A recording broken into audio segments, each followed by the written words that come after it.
Thanks for joining us. Our discussion today looks at whether we're making the right assumptions about how our workspaces should look and function.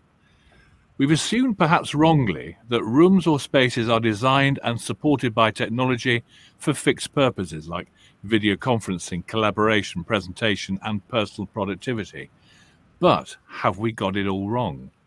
This may have worked in the past, but in the hybrid workplace, attendance rates, user needs, and operational requirements are harder to predict. Is there a need for dedicated spaces? Shouldn't a space become what the user needs on demand, so the room supports and embraces not only the user's device, applications, content, ecosystem, but also that user's intent? Well, to discuss the ins and outs, I have great pleasure in welcoming one of our established thought leaders on the subject, the celebrated Mr. Jaynes, CTO of Mersive Technologies. Welcome, Chris. Hey, how are you? Not too bad, thank you. Still alive after COVID, but there we are. Yeah. If you can kick us off, as it were, just what do we think the hybrid workplace looks like currently? Yeah, I mean, that's a great question. I think what you started to already hint at it with this idea that flexibility and personal choice will drive the way, the workplace unfolds. And if you look in the past to trends that existed prior to COVID and the pandemic, we were on a train of an increasingly rigid workplace because that was a cost-effective approach, at least at the time, and more personal choice as younger and younger generations joined the workplace, and that created this gap between my needs and my personal choice about where I'm going to work and when I'm going to work versus what would be intended for specific rigid spaces that I have to somehow find my way to. So I think what we now have is a workplace where all of that has been tossed out the window, and everybody now can just join when they arrive and when they leave. And one of the things I keep hearing about the hybrid workplace is, hey, there's this new work at home era. I don't think that's quite right. We have to be a little careful there, because work at home, of course, prior to the pandemic meant some of my employees or some of my workers work from home or work remotely. In the hybrid space, what this means is people transition seamlessly between working at home and working in the office. And it's hard to predict when and how that will happen.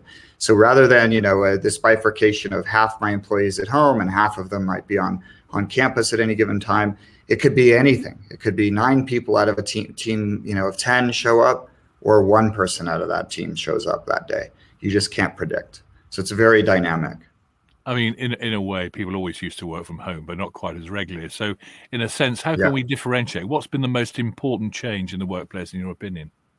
Well, it's funny. I like that question a lot, Clive.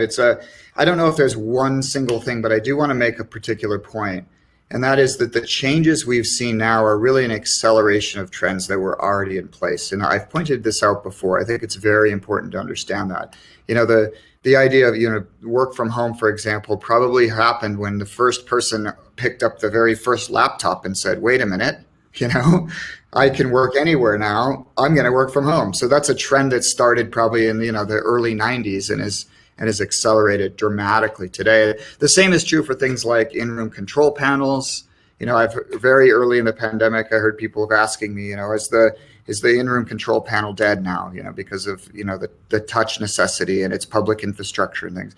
The reality was, a year before the pandemic, I was already hearing, hey, I can't wait to get rid of the touch panels in my room. And it's not because of health needs. It was a trend that already existed because it was about personalization of the space rather than providing infrastructure where users have to then learn a new interface and things. So I think the biggest change that we're going to see is really this embracing of a user's ecosystem, their devices, the way they like to work, their calendar, and how that will define what happens when they walk into an infrastructure. So when I say infrastructure, I mean, a conference room, a huddle space, a common area. Whenever those users encounter infrastructural components, they should then embrace that user's needs. And I think that's probably a very positive change for sure. That's good. That's going to come out of this. You've got a sort of picture of how these changes are occurring, haven't you? Yeah, I do actually. Let me share that with you really quick. It's really kind of the way I kind of break down the way I think about how these changes will happen. There we go. Let me do this. Yeah, so if you really want to break it down, and this is just my own taxonomy, of course, when I try to figure out, well, where is all this headed? How do we as technology providers, or those of us in the AV community, where should we be thinking? Well, if you look at where to work prior to the pandemic, it was really a fixed location, right? So you had company policy, you had needs that defined roles. You maybe had water cooler effects because you provided, common areas where people have accidental encounters. And in the hybrid workplace on to the right here, you're going to have a much more dynamic personal choice is what defines where I work, right? It's about health and location and productivity. And these, I don't need to go through this whole slide, but these trends will cross things like when to work, how do I work effectively? That's an interesting one. An example that I often give is, scheduling is something that is quickly going away. This idea of rigid scheduling resources based on user needs, right? That's back to what you were saying, Clive, about fixed environment that provides only very fixed types of needs, like a video enabled room or an ideation center, or those things are probably going to have to become a lot more flexible, because personal choice is going to define when ad hoc meetings occur and how users even find those spaces to engage with one another. And then I think probably the most important piece of this graph here is, how do we stay engaged and informed in the hybrid work area? Now, in the past, you would have traditional rigid meetings, you would have them on a particular pace, you would have social and transitional meetings in hallways, and of course instant messaging tools to try to stay connected to your teams. In the hybrid work era, you're going to have what I call micro video calling. So I've already seen this trend starting to occur, where users will call each other for just 2 to 3 minutes. That's sort of the new I ran into you in the hallway sort of moment, where you can exchange ideas.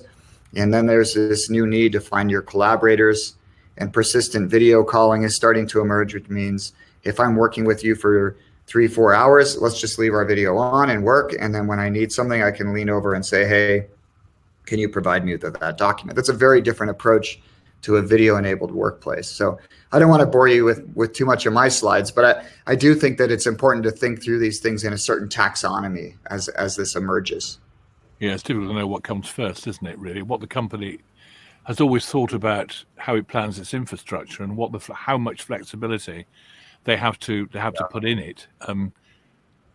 I mean, can you talk me through how technology is going to enable workplace opportunities? I mean, how formal are you going to have to be, and how much of this flexible technology to overcome the challenges you're going to have to invest in? It's very unclear, really, if from a formal planning process, what's going to have to change. Yeah, I think there's some good news there, though, Clive. So in this new era, so the theme I keep wanting to return to is this idea that the infrastructure's job is to be infrastructure, but not to do the work that the user wants to do. So if I walk into a conference room and I have my laptop with me, that conference room should allow me to use that laptop to do whatever it is I need to do, right? Now, that might be sharing content with my colleagues. It might be starting a video call. It might be checking my calendar and auto booking a room. But the good news is, if you're going to allow users to use their own ecosystem, then that means the infrastructure could be smaller, and it can be focused on very specific needs. So it can be flexible by definition, because it's flexing to the user's needs, but it also doesn't have to be overbuilt. So the example I gave of the in-room control panel, if I can walk into a room and use my own phone, for example, to lower the shades, or say start a call, or open my laptop and wirelessly bridge to the audio and video equipment that's sitting in that space, then I am in control. I'm using my own user interface. That's what I want to do as a user. And the good news is the infrastructure just got smaller. It's now focused on responding to my needs rather than providing all those needs for a large audience, right? It allows users to come and go and behave as they please, which I think is the more flexible workplace where we need to go. Yeah, this is where the myth sort of descends, really. It's that difficult when we're talking about enabling sharing, collaborating. And you're talking about home tech and user interfaces, and making the most out of what you've got installed in the office.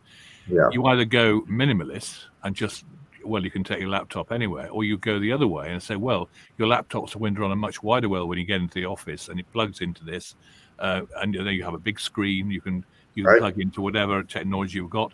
It enables you to work in a more more fully, if you like. It's a way of expressing it. But you have the Yeah. option of being minimalist should you choose to use it. And that must be the difficult thing when you're planning a workspace in a corporate environment. Which way do you go? Do you maintain your formal big rooms and your existing seating environments, but think more carefully about what you choose to put in those environments with the equipment you know will enable both collaboration and sharing if you're in there doing stuff you wouldn't want to do at home? I mean, that takes some thinking through in a sense. Then you think, well, is my infrastructure flexible enough to accommodate whatever choice I should make? Yeah, yeah, and your idea of focus is a good one. It allows users, rather than deploying, complicated user interfaces in the public infrastructure for users to, tap start a call or change the way that a room is laid out. Instead, you can focus on things like, well, what's the emotive state I want the user to be in when they come into a space? What's the lighting supposed to be? Should I provide soft armchairs? I met with a large pharma company once that had told me this great story about how they were measuring occupancy rates for this collaboration space, and it was very low. Okay, over time, they had this design that they loved and they thought it would be great, and hardly anyone was using the space. Turns out they interviewed the users, and they found out that the users viewed the space not as collaborative, but as a presentation space. They removed the door to the space, and suddenly it got used a lot more. Well, that's because the users had this intent to collaborate and be open. And if the room had a giant, closed door, no windows, that didn't align with their intent. So really what we have to do is focus on how to align the space design, furniture design, and then what I really call this seamless infrastructure, this transparent infrastructure that embraces the user and allows the users to use their own devices. If you get those three things right, you've got a space that's way more sci-fi-esque, right? I've given talks before where I actually show, the user interfaces of and this is not me beating up the AV community. I'm a member of it. I love the community. Right. But there is this trend that we're hopefully emerging out of to just add more and more buttons everywhere, right? And if you look at it's not very science fiction-y and futurist to say, let's add more buttons. You look at a Star Trek video, and in the 60s, that's exactly with the interface, right? Beep, bop, lights going off everywhere, people pushing buttons everywhere constantly. That was like the vision of the future. That's wrong. The real vision of the future is a transparent UI that I don't even know exists. It's just supportive and assistive of my needs. When I walk into a room, it should know that it's me. It should auto book the room with my calendar, not the calendar for the room. That's cumbersome and strange, right?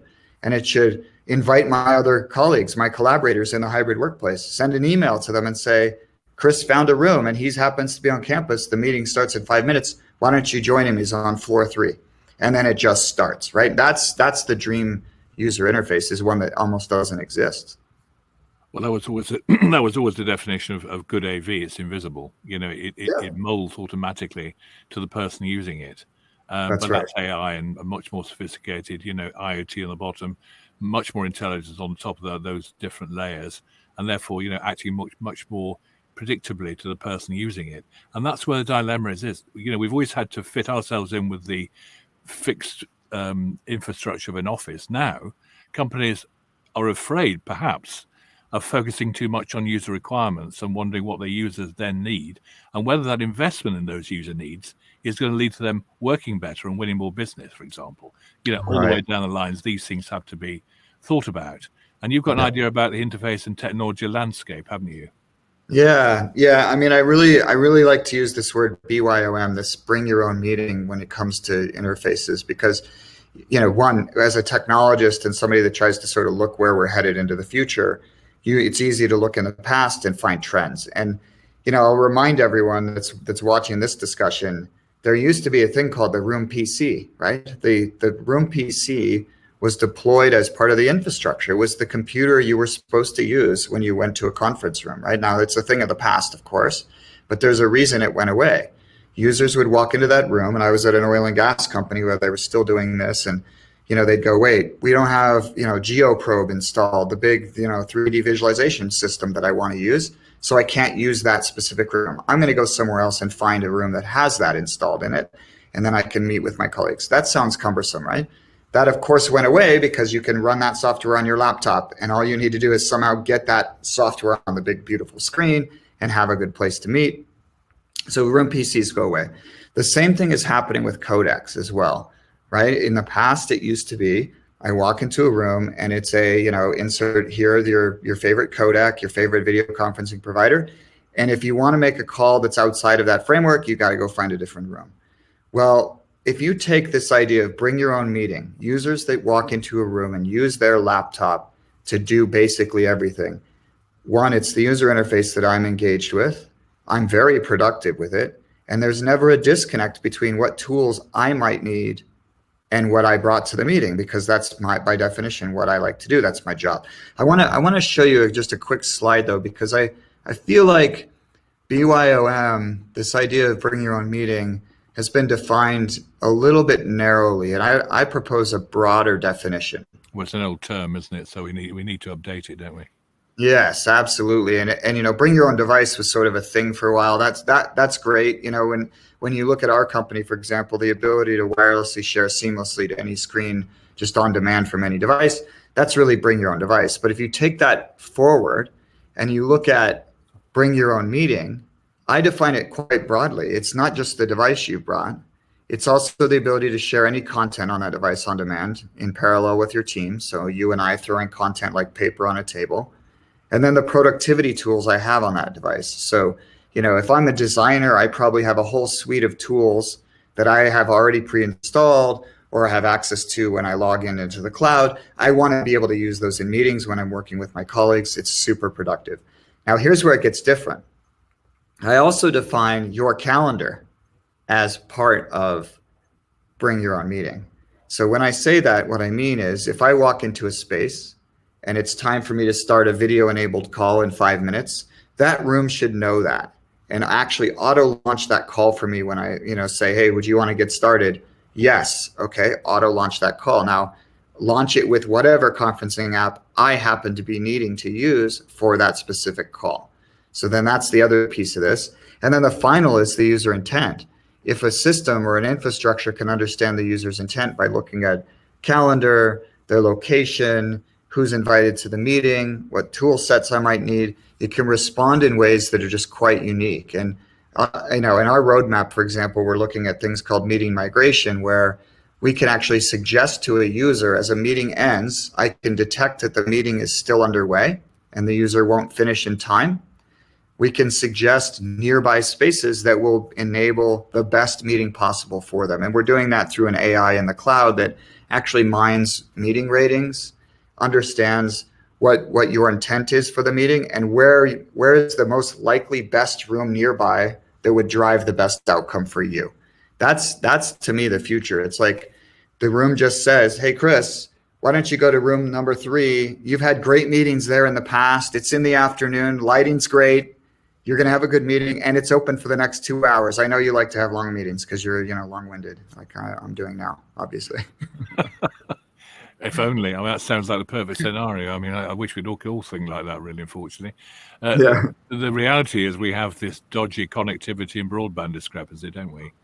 In companies, I do wonder when the last time they audited the staff, standard kit and the environment and assessed whether the staff either working from home or in the office could actually do anything like the basics of that. We're talking about an awful lot of discrepancy in the infrastructure capability and what we'd like it to do. Yeah, that's key, and you can't ignore that. I mean, that's the back end components for all of this. You can't have network attached devices, for example, like our product that sits in the space and attaches to the screen, and good experiences if you're not willing to provide good network infrastructure. And that should now, in the hybrid work era, focus very much on the duality of a good network from a home office. How does it VPN into the corporate network? And what does that actually mean about that user's experience? I hear often this idea of, in the hybrid era, the remote worker or the person that's just chosen to work at home that day needs to be on equal footing with those in the office. Now, the right way to do that is not to dumb down the experience in the office. And we can talk about that in a minute, because the office needs to be a destination that's for engagement and all the great things that are good when you're in person. But the real right way to do it is provide very good network infrastructure to those home users. And, you sort of hinted at asking users what they need, right, to be supportive. That's very valuable, but I also would argue that there's analytics and there's plenty of data that show where your bad meetings are happening, where your good ones are happening. What's the bandwidth, what's the latency and round trip times that are hitting certain home offices, and how can you respond to do that? And we're collecting most of that data on behalf of our users, and they're able to go in and visualize that and actually look at trends of, hey, my meeting ratings are going down over time using this particular piece of software.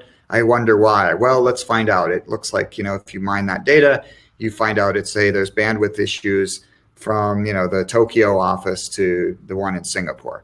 And now you can fix that, So it's key. It's key to be on top of it with data. There are lots of potential minefields there, aren't there? Untethering people from a desk. I mean, the office is a very Victorian concept, isn't it? The office is really long dead. It's how we really define where we work. And that can be done in so many ways, can't it? So you don't want people untethered in a sense. You want them completely tethered, but in a way that functions best for everyone. And to do that is how effective the technology is to enable mobility, agility, and connectivity. Those wonderful words we just throw into the ether, thinking that they're going to work. And in fact, when our theory just backfires when we actually ask questions and then sort of monitor staff. And then it looks as though we're looking too closely at how they're working, when they're logging on, off, all this sort of stuff. And it's a very delicate area they have to provide some information back to us in order for us to provide them with what they actually need and for it to work effectively. But there are also the elements of analysis that are particularly socially very difficult to manage. Potentially, you've got to have the support and confidence that your staff know you're going to be doing it well and they're going to be benefiting from it. But this combination of the formal acceptance of technology and people's working that's more ad hoc, it's that approach to work and keeping that effectiveness going, scheduling, collaboration, and so on, which is that's tough socially, let alone without the technology, let alone with it. Yeah. So I don't know I just don't know where you start in your plan, which element you look at first, and whether you then, having got a clear idea of how your workers are working, you then go onto the solution and find, how those solutions can be implemented. Yeah. No, I think you're right. I think you need to start. I'm a big fan of, human-centered design and human-centered technology development. So for me, you need to start with where your users, your user community, how do they work together, right? And how do they work? And are they wanting to be untethered from the desk? And how do they do that in a way that doesn't become chaotic, right?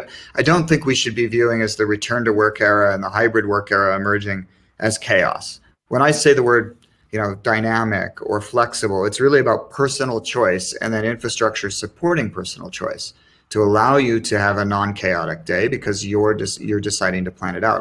Let's take the example of booking, right? I think that is an interesting technology that's about to be disrupted because of the hybrid workplace.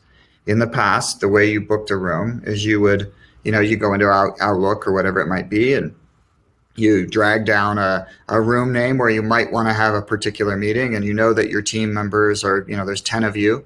So you find a room that supports 10 people, and you click reserve, and you reserve it every Tuesday morning at 9 a.m. for the next year. And, the system tells you yes or no, right? It will say, oh, you can't do that try again for 3 weeks. Okay, you got it.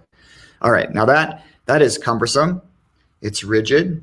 And it absolutely won't work. Let's just do a quick thought experiment. In the hybrid work era, if I reserve a room for 10 people, maybe 2 people show up, right?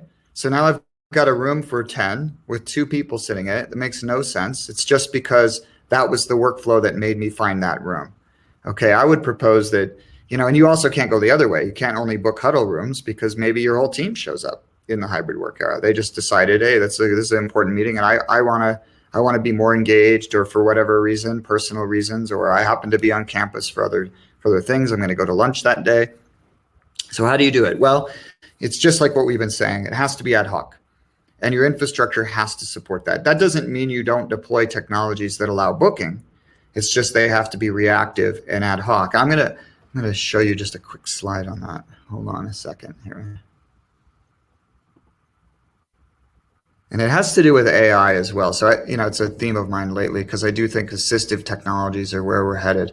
So we have this experiment underway that actually is now launched into product, where if you've got a video-enabled room And our Solstice pod is in that space. It's just sitting there, monitoring the room. You can come in, and in a de-identified way, we can automatically book that room for you. So you can already see what's happening on the calendar, but you didn't have to explicitly invite a room. So when I find out that two of my users or two of my team members or colleagues are on campus, let's go find a 3-person conference room. Hey, look at this one, it works. We walk in. The room itself will auto book. It'll book based on occupancy of the users in the space. And if you've opted into it, it can even book based on me knowing it's Chris and, in fact, what is on my calendar. So it can book it with the right title. It can be consistent. My users then can look to see where the meeting is now being held in Outlook or wherever and go find a space to work with me. So I think that's a big deal, in this era is how do you build technologies that are this flexible and automatic. Now, that's not an easy problem, but computer vision has come a long way, and you can do it in a secure, de-identified, really sort of interesting way. And in fact, the inverse is true. You can unbook the room as well, right? So that's always been a problem is with rigid booking and old technologies, you would see people book 60 minutes and they would leave after 50. In fact, we have analytical graphs that our users are looking at to track that very data. How many users are invited for how long? And how many users are actually attending for how long. And almost always you get a tail end called a zombie meeting where, that meeting is sitting there in a booked state for 20, 30 minutes often, where no one's even in the space. That doesn't make sense in the hybrid work era. You just cannot do that. You can't afford the real estate, you can't afford the overhead, and you certainly don't want your users trying to ad hoc book rooms all day long based on how many people are participating. So it's kind of an exciting trend to watch.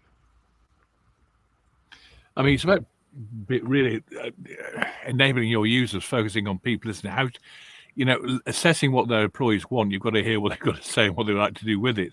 And that's always going to be a dilemma, isn't it? But if you want to informed technology choices, where is this balance? How much feedback from employees do you need before you then have to think about the rigors and structure of the corporate requirements themselves? Well, we can't afford that. Yes, we'd like to. That may work. Well, they might want that, but do they really need it? How does this balance work? I mean, it's quite a difficult one to get right, I would have thought. Yeah.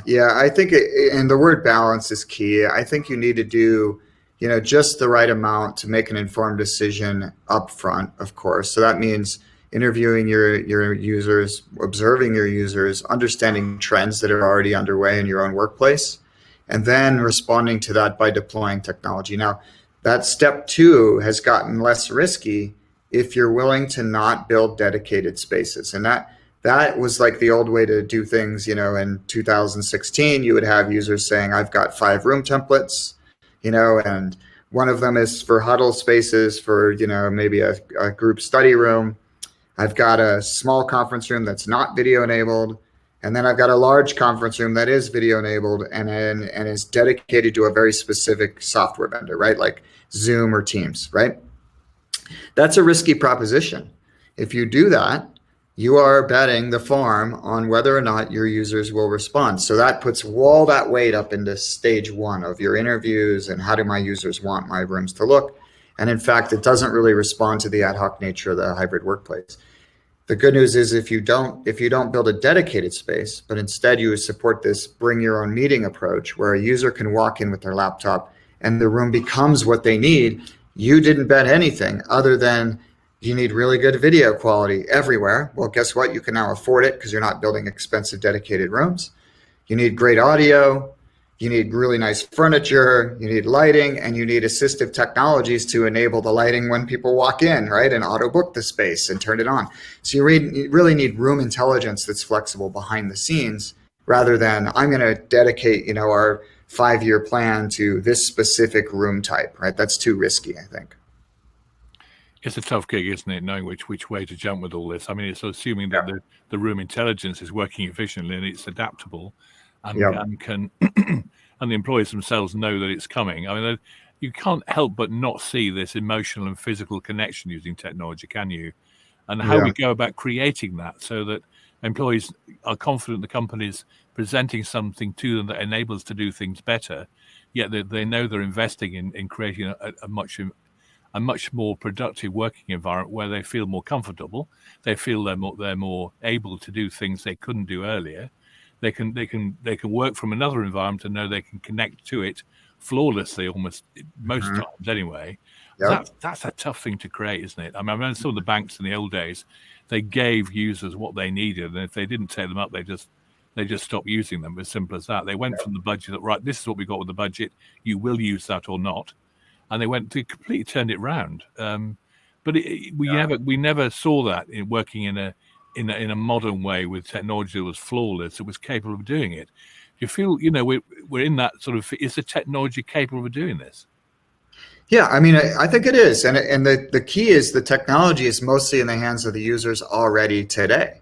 I'm not saying that rooms intelligence has gotten so sophisticated it's going to take over and allow users to walk in and do nothing other than have their meeting. The user's already bringing what they need to the space. That's the key here. So they've already made their choice a long time ago, right? If I am I'm just thinking of some of our customers, if I'm a game design company in Manhattan, then the engineers have very specific laptops, right? Running Linux maybe because they write code. They have their interactive development environment software on there. When they have a meeting, they go into a space and that's the subject, right? That gets shared to the screen. If they make a call, they use probably Slack for a video. They bridge the system wirelessly to their laptops and they have a Slack call to their colleagues. And then they close their laptop and walk out. Now the next group might be marketing. And they come in with Windows desktops that has Excel and PowerPoint and a lot of video enabled content because they're running a video campaign and they want to share that on the screen, right? And then they make a call using Microsoft Teams. Everything works the same way. For them, it's a Teams room. It's a marketing enabled space. It's video enabled. For the engineers, it was a team huddle space for looking at code together, doing a code review or whatever it might be. That's what I mean by, this idea that the room is assistive to you rather than defining for you the way you're going to experience it. Each user gets to experience it the way they want. Does that make sense? Yeah, it does. It just gives me the idea. Are we moving towards an environment that is much more inclusive? At the moment, when we're looking at AV technology, we're looking at individual single technologies. Are we working towards a more integrated environment where all these single technologies have a common purpose and they work together to produce an application that's all pervasive, if you like, where you can plug in all kinds of stuff, or they offer you multifunctionality? Is the industry itself capable of supplying, when they're fairly proprietary, they have their own little ecosystems, but are we able to then sort of plan ahead thinking, well, the Microsofts of this world, you can see the way Teams is going, it's going to be a sort of replacement to Windows. Ultimately, it'll have all kinds of bells and whistles. You could argue that's not going to work perhaps as well in the long term. It'd be too involved, too complex, and so on. Or are we worth investing in individual technologies that are within our own space, work well and can deliver value straight away, and sort of work up in sort of blocks from there on in and see how the wider world goes? Yeah, I love the way you're thinking about that, Clive. That's really cool, and I think it's spot on. I mean, I sometimes use this analogy of the sort of the iPhone 1 era, right? Like AV is sort of there right now, and today, if you pick up your iPhone or your smartphone, it's an all-inclusive device that you have defined how it will act for you, right? It's got your navigation systems, it's got your instant messaging, it's got whatever you've put on it. Now, in the past, the iPhone existed, or the wireless phone existed to get rid of the old phone cable. You'd drill holes in walls and put a phone in your kitchen, right? You would have to call the company to come and drop a new line for you, etc.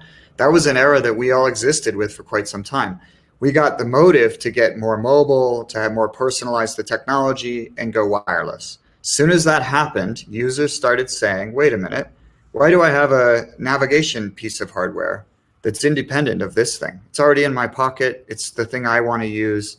Why am I having these other components? Why are they all independent? That is very familiar to me because we got rid of the video cable and went wireless in the conference room, right?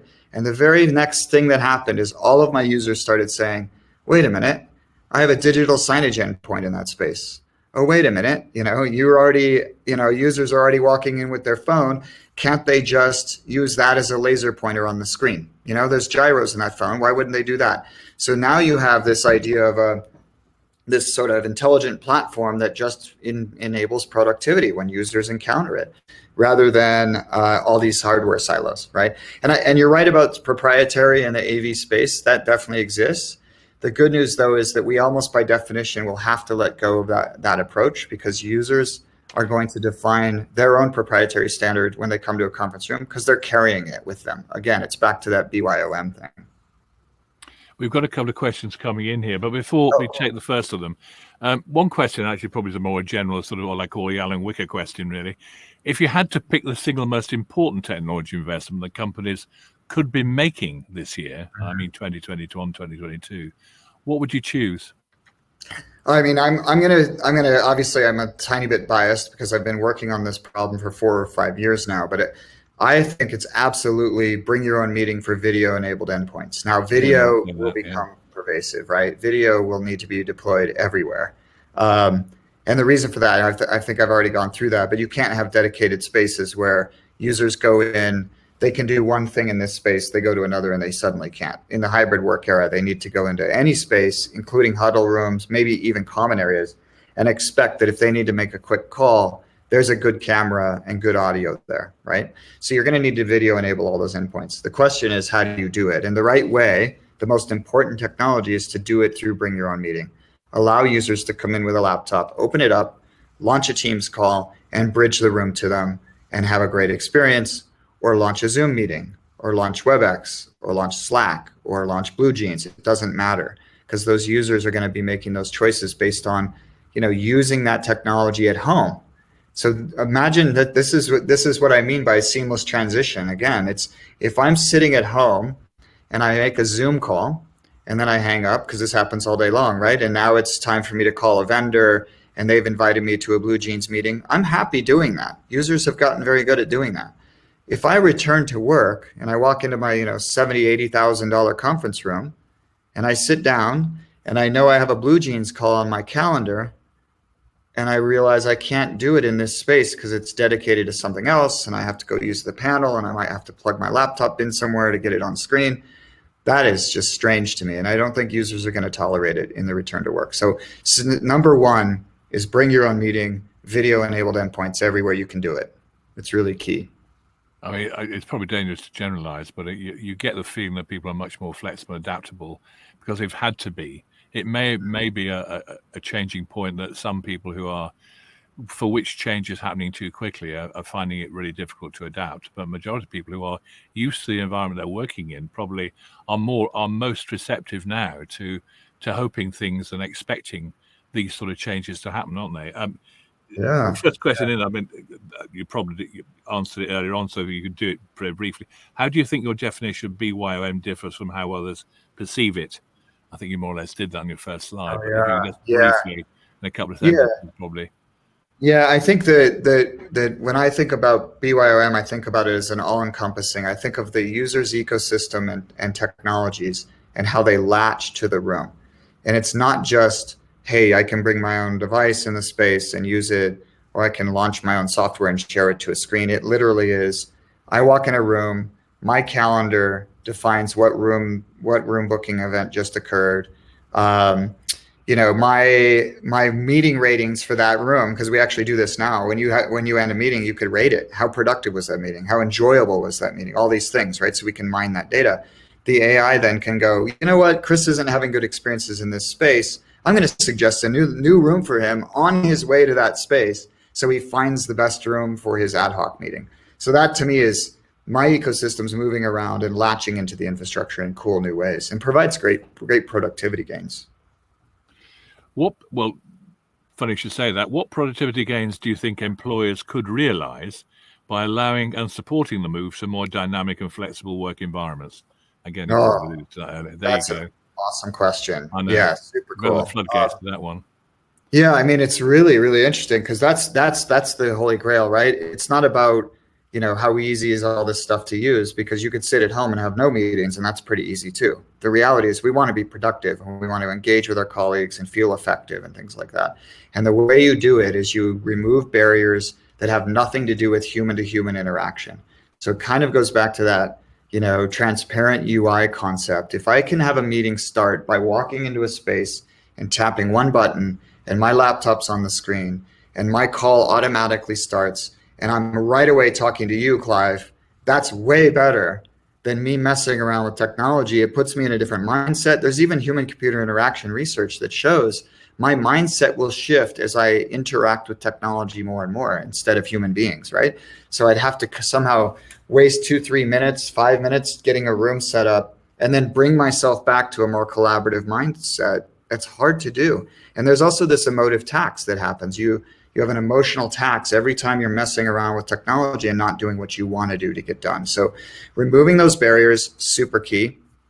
Creating pervasive, generalized rooms that can respond to the users, also key, because that's another barrier. If I have to think, well, wait a minute, the North Conference Room doesn't have a good audio system and a good camera, I shouldn't have a meeting over there. That's me thinking about infrastructure, not about my job or my colleagues or how I want to engage. So the more you can keep your users focused on the things they want to work on. I had a meeting with, trying to remember it was in the healthcare industry, and it was medical research. We're deployed in 400 or 500 rooms of this particular customer. And the guy says to me, and I'll never forget it, he was the head of AV at this space. And he said, Chris, my job is to make sure that these doctors are thinking about how to cure some of the world's hardest diseases, not to be thinking about, when the lights should come on or how to enable their video call or whatever it might be. If they're thinking about that, they're taking away cycles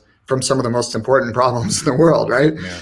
I took that to heart. It's like, when you design user interface, when you think about technology, it has to get out of the way as fast as possible and allow humans. We're very good at collaborating, right? Let us do it. I hope everybody can send their questions in more so. I'm talking about a lot of issues here we've been discussing for years, actually, user interface and so on, but no one's really felt if they could. They've always remained in the realms of research rather than the practical world. And until we force people to do this and actually use technology in a certain way, and it's users that really sort of hold sway there to be able to force manufacturers to think, oh, well, they all want it, and perhaps we need to really to be able to do this and improve our sense. We're not just here just flogging kit to make dosh. We can make more money and actually engage users better by actually providing really what they're asking for a change, which the old user groups used to do. They used to force manufacturers to develop the right kind of software and test it for them what it became. I just wonder whether we're going towards that sort of era where we're getting a bit more user power going on, and manufacturers, software developers are going to be forced to have to think differently about the products they produce. I think you're right. I have a lot of faith that that's one of the positive outcomes of even the pandemic. If there will be positive outcomes of this. It's been a terrible time for sure for everyone, but it's very positive in some sense. If you look even back at the very first cholera epidemic in London, that resulted in better working conditions in the workplace. It resulted in a new set of laws to provide clean water, to have longer breaks so people could spread out, get fresh air. All that stuff happens, right? People rethink their situation, and we're doing that right now. And I think the AV community, I have great faith in them. We sit at one of the I came out of computer science, and people often will be like, well, IT versus AV. It's like, what? AV is sitting in the most exciting spot on the planet. It's how humans interact with each other and their spaces, right? That's a very compelling technology landscape to work within. And I try to not just sort of do research for research's sake. I think you're right, Clive. You have to start with the user's need. What do they really want? So I'll give you an example, because it does lead to research. You eventually have to do the research to enable the outcome, but you have to know what the outcome is. We had users asking us over and over again a very simple question. When I leave a room, could you automatically disconnect all my shared content from the screen and maybe suggest where I should go to re-enable that, right? If I'm being booted out of a space or I want to continue a meeting, how do you do that? Well, we thought, okay, we're going to do that, but we're going to have no user interface, right? You can't tell the UI I'm leaving the room or whatever. So we had to develop a technology to actually know if you're in a space without any additional occupancy sensors. That was the challenge. How do I do it? Well, turns out you can use the sensors that are sitting on the things you're carrying in your pocket. It's back to that BYOM thing. These are incredible sensors because they're driven by mass market demand, right? It's Moore's law. The sensors and antennas on that are far greater than even a 2 or 3 year old occupancy sensor. So what we've done is we will measure, if you have our app installed, we can measure the fingerprint of a room based on the electromagnetic signature of it and train a neural network in the cloud to recognize, is that an event where Chris is standing in conference room 10 or not? And when I walk out, we can say, oh, Chris just left. Hey, would you like me to disconnect your content? I see that your meeting's still underway. Should we just go ahead and move you to conference room 6? It's just down the hall. Now that sounds like magic, but it starts really just by asking the user, what do you really want, right? What do you want the room to do for you? It's not add another user interface on a panel on the wall. It's really just have it do it for me, curate my day, right? We're expecting properties to deliver this functionality, aren't we, really? I don't know how far we are away from that, or whether we have to think about the inside of what people are beginning to call smart buildings, which aren't. It's the intelligence within the buildings that provide the functionality for those using the space. That's right. I think, for all this to work, I just wonder how much is going to be having to be buried in the infrastructure, and how much we expect from a building to deliver the basic IoT infrastructure, and how much we expect to buy ourselves to sit on top of it. Yeah, no, that's a good question. I mean, you sort of hinted at when will this start to happen? I think it's happening right now. I mean, it was a 2.5 year research project to see if we could recognize the electromagnetic signature and map it to a room through a neural network, right? That's a lot of research, a lot of science that had to go into that, and doing that globally at really low latency all over the planet, for hundreds and millions of users, hard to do. But we actually are launching that capability in 4 weeks from now. So that stuff's happening. It's not science fiction anymore. It's here. Now, your question about how much is infrastructure and IoT devices we have to pre-deploy versus personalized, it's a combination. It's exactly the example I just gave. Users already have the great sensors that we need to enable really cool technologies. So you can use those to the benefit of the infrastructure for that user, right? So you don't necessarily have to go to a large, company and say, hey, it's time for you to deploy, 10,000 occupancy sensors so that you can tell your users when they've walked out of a space. No, that's not the right approach. It's back to the really good network. Lots of sensor data flows into your cloud account. And then how does that cloud account lead to new insights and new behaviors for end users? To me, that's really key. Well, it's interesting, a conversation we got in here. You said, you've spoken about how assistance and intelligence impacts the end user in their return to work. How do you see the same technology impacting those responsible for managing the workplace and its technology? Well, you've just covered that, haven't you? So, yeah, that's interesting. Really, I'll give you an example in response to that question. That's a great question, by the way, because the user community for me is not just the end user that goes in and out of spaces and has great meetings and feels productive. It's also IT managers that need to plan this, or it's real estate planners, or it's the technology purchasers.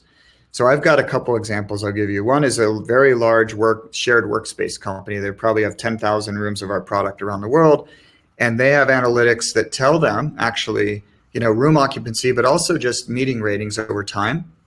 And they use that to drive flex staffing for IT. So they'll know, for example, downtown Manhattan in the fall is much more busy around 2:00 than Midtown. And that's how they will staff their IT support based on predictive analytics about what's going to happen this month, right? Where and why, and where will our bad meetings maybe start to occur, and let's find out why and how do we get there to respond. So that's a really great example of sort of the IT backend. And on the real estate side, we've got real estate and productivity planners doing things like looking at trends of, what is Google Docs being shared in these conference rooms more often, and what's that trend versus O365.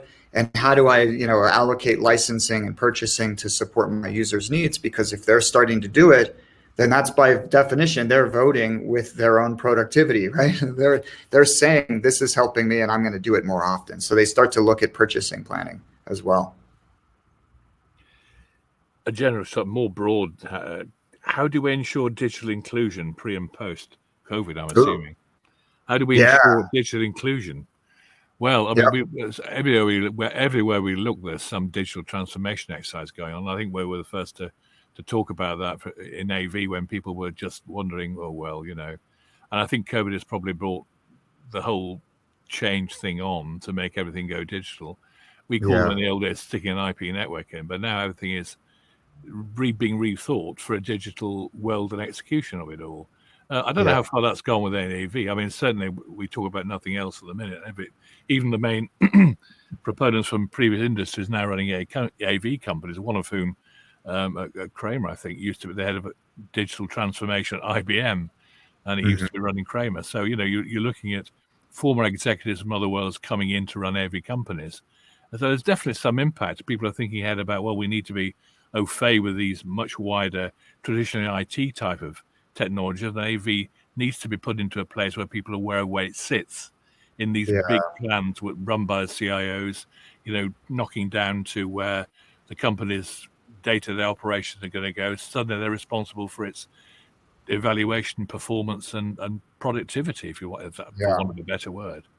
Yeah, it's funny, Clive. When I first entered this community, I came out of academics and found myself in this AV market, and I kept hearing this AV-IT, convergence. That was the big talk, maybe 10, 12 years ago. And that's for sure happened. I mean, let's just be real for a minute. Almost every reasonable, interesting AV device is now network attached, right? It's network driven, it's programmable, it's TCP/IP. It's not hidden behind the cable. And all that analytics talk I just gave you is only possible because the data is no longer hidden behind a proprietary, copper wire, right? If I had to plug my laptop in to have a meeting through an HDMI video standard, then I couldn't tell you, what's happening in those meetings. I don't have insight. I can't peel the cable back, right? But when it's transmitted over the network, you can capture all the analytics, and it really drives more meaningful decision making over time. So that's really, really key. Digital inclusion is a really interesting topic, though. There's sort of two sides to that coin. There's how do we, as we develop products and think about the future of this market, how do we make sure that we're including everyone? And that ranges from things like VPAT and ADA compliance for people that have visual impairment. We have like a capability that's kind of cool where if you go into a room and you have to type the screen code to attach to a display wirelessly, it has an option to actually speak that out loud to you. So if you can't see it from far away or you're visually impaired, great. We have to think about those things as we develop them. But in the hybrid workplace, that gets even more important because you're going to have users that are by definition almost on equal footing, right? So my answer to that is to really ask questions like, is the technology making that worse or better? I'll give you an example. In the world of video conferencing, it's often an expectation. If you and I are sitting in a room together and we're on video and voice in a group series camera or whatever, and you're running the meeting, so you've already joined the meeting, and I want to share content, I have to then go join the meeting, which is a barrier to my inclusion in that meeting. It's disruptive. I have to ask you for the screen, hey, wait, what's the PIN code for this meeting? Oh, wait, let me quickly mute my mic. Sorry for the echo, blah, blah, blah. That makes no sense to me. The users are already sitting in the space together on the call together. Why not just share your display wirelessly into the meeting, right? So we're looking for ways to do that. We're developing technologies that allow you to do that. And that's also true for people at home as well. How do they sort of virtually raise their hand? How do they stay engaged? This is stuff I'm super passionate about coming out of academics. I mean, I used to have students that you'd literally see them partially raise their hand and then put it back down, right? It's like, oh, they almost got over the barrier to collaboration or the engagement barrier, but they just couldn't do it. And if technology makes that worse, oh my gosh, we definitely don't want to go there. This is what makes the whole thing more of a personal thing we realize. I mean, the more of a search we have for flexibility, the problem I have with all this is how reliable the technology is to deliver it. And I do think we are still a way away from that, even though there are good signs and good evidence appearing of technology being capable to deliver it, and users being encouraged and happy Yeah. to work differently to be able to take the most possible advantage of it. So I think Yeah. there are good points and bad points, but I do wonder whether our expectations are perhaps being driven and almost by default moving too quickly for the technology to be able to support them. Yeah, that's a really interesting question. I'm always a fan of expectations outpacing delivery for sure, because that's kind of how there's always going to be that gap. That's how we drive technology development. But I'll give you an example. When the big, phone networks were being deployed with cabling, you went from the sort of telegraph era to, packet switch to circuit switch networks. And about then, once you had a packet switch network, there was a lot of skepticism around reliability of the network. And that's why dial tone even existed, right? You could then comfort a user that they could pick up a handset and hear something to know it's an active line, right? I talk to my engineers all the time about the importance of dial tone in the meeting room. Not dial tone, a physical audio thing, but the fact that when I come into a room, it has to be like dial tone. I have to be able to just start my meeting, and I have to have a comfort level that I'm in the right space, that the technology is ready for me, and that I'm going to be in charge the way I want to be in charge. If I just want to share a laptop and then leave, that's great. If I want to post 16 different pieces of video and put them in a doc and talk about that as I go through a presentation, or stack them virtually and do all this stuff, that's great too. But when you come into the space, it has to be there and ready to go 24/7. That's on us as a technology vendor. It's on the whole community to build an expectation that it's there. There is evidence, though, of course, that this always happens, that as technology gets developed and then adopted, there's always that skepticism about reliability, and then users have to focus on it. Well, I think we're kind of in that era now, to be honest. It's, hey, that sounds fun, that sounds interesting, sounds great to have a conference room suggest my next 3 rooms that I should go check out if I want to have a good meeting. But man, that better just work, right? I think we're kind of in that era now. And if we just focus on, reliability and testing, stability, long-term penetration testing for security, that's the other aspect of this, right? There's another form of skepticism is, wait a minute, you're going to put 5,000 little boxes on my network? Well, those users that talk to me about that, obviously we pay a ton of attention to security all the time. I point out to them often that they have more than 5,000 printers on their network, right? And is the printer more important than a highly productive, intelligent meeting? No, it's not. So we got to get there. We're going to get there. It just has to be something we stay focused on. So who do you reckon's got the more power at the moment, the users or the companies? Are they being forced to take advantage? I mean, there's a lot of vulnerability post-COVID with companies, relying on fewer employees. I'm not sure how much employee power we have at the moment, but in terms of what the outcome of this will be, I know it's early days. You get the impression that users might be more in the driving seat than companies realize. They are, and they should be, I think, to be honest. And it won't last forever, but it's this, I mentioned the rebound of the cholera epidemic. Users had the control then too. And what did they do? They demanded a better workplace, right? Well, our users have control right now as well. And they're demanding more flexibility, more personal choice, and a more seamless infrastructure that's not in their way, so they can get their job done the way they want to get their job done. We're very good at deciding. I mean, there's all kinds of cognitive research that shows this. When it's time for me to do personal productivity, how do I enable my space? How do I, do I have a habit of setting my pens off to the side, time to work on that Word document? Or, hey, it's time to collaborate. How do I want to do that? Is it get a cup of coffee, go find the people by the water cooler and find a huddle space? Those are things that users should be able to do, and employers and companies should be enabling that by creating these destination spaces where that stuff is just happening almost naturally. And I think that's going to be a great outcome. Will it rebound? I don't know. It's almost a political question, so I get nervous talking about it. But eventually, I think what will end up happening is these companies will have to say, look, chaos mode is a little bit over.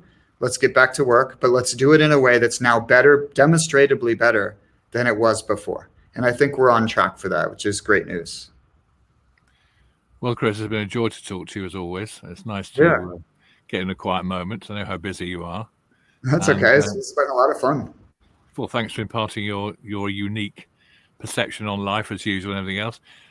If anybody has any more questions they want to send in, do send them in. We'll always get back to you with answers and everything else. But thank you, Chris, and thank you, everybody, for joining us today. It's been a real joy. Thank you. Yeah, fantastic. Thanks, Clive.